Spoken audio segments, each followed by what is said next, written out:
যশোর অঞ্চলে টেকসই কৃষি সম্প্রসারণ প্রকল্পের আওতায় যশোরে শুরু হচ্ছে 3 দিনব্যাপী কৃষি প্রযুক্তি প্রদর্শন মেলা।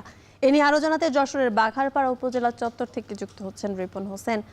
রিপন, মেলায় দর্শনার্থীদের ভিড় কেমন দেখছেন? 3 দিনব্যাপী যে মেলা, ইতিমধ্যে আমরা দেখছি যে যে স্টলগুলো রয়েছে স্টলগুলোতে মানুষের ঢল নেমেছে।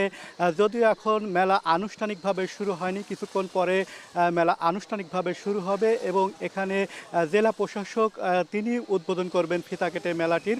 এবং এখন আমার পেছনে দেখতে পাচ্ছেন যে একটি র্যালি অনুষ্ঠিত হবে। 3 দিনব্যাপী যদিও নানা অনুষ্ঠান রয়েছে, এই অঞ্চলে যে সবজি, ধান, পাট এগুলো যে টেকসই উন্নয়নের জন্য কিন্তু এই 3 দিনব্যাপী মেলাটি করা হচ্ছে। যে মেলার প্রতিপাদ্য বিষয় রয়েছে, এখানে যে স্টলগুলো রয়েছে আমরা ঘুরে ঘুরে দেখেছি, প্রায় 20টির মতো স্টল রয়েছে। সেই স্টলগুলোতে বিভিন্ন প্রযুক্তি ব্যবহার করা হয়েছে। সেই প্রযুক্তি ব্যবহার করে কিভাবে উন্নত যে জাতের সবজি, ধান, অন্যান্য যে ফসলগুলো রয়েছে সেগুলো চাষ করা যায়, সে কারণে কৃষকদের বিভিন্নভাবে তারা পরামর্শ দিচ্ছেন। আমরা দেখেছি যে স্টলগুলো রয়েছে, সেই স্টলগুলোতে বিভিন্ন জাতের সবজি রয়েছে, ফল রয়েছে এবং উন্নত যে কৃষি, কিভাবে উন্নত চাষবাস করলে উন্নত বেশি ফসল হবে, অর্থাৎ অল্প জমিতে বেশি পরিমাণ ফসল হবে, সে কারণে যারা কৃষক রয়েছেন তারা এই যে মেলার স্টলগুলো সেটি তারা ঘুরে ঘুরে দেখছেন। আমার পেছনে দেখছেন যে মেলার যে সূচনা সেটি আর কিছুক্ষণ পরে শুরু হবে,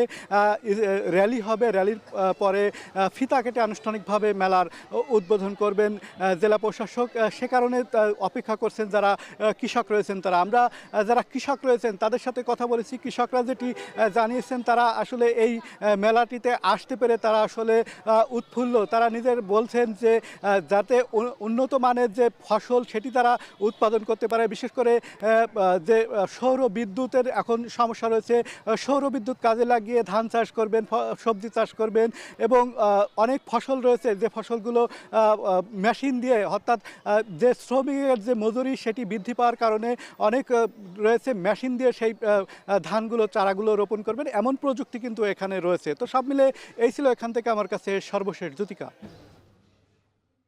যশোর থেকে কৃষি প্রযুক্তি প্রদর্শনী মেলার সবশেষ খবর জানাতে যুক্ত ছিলেন রিপন হোসেন।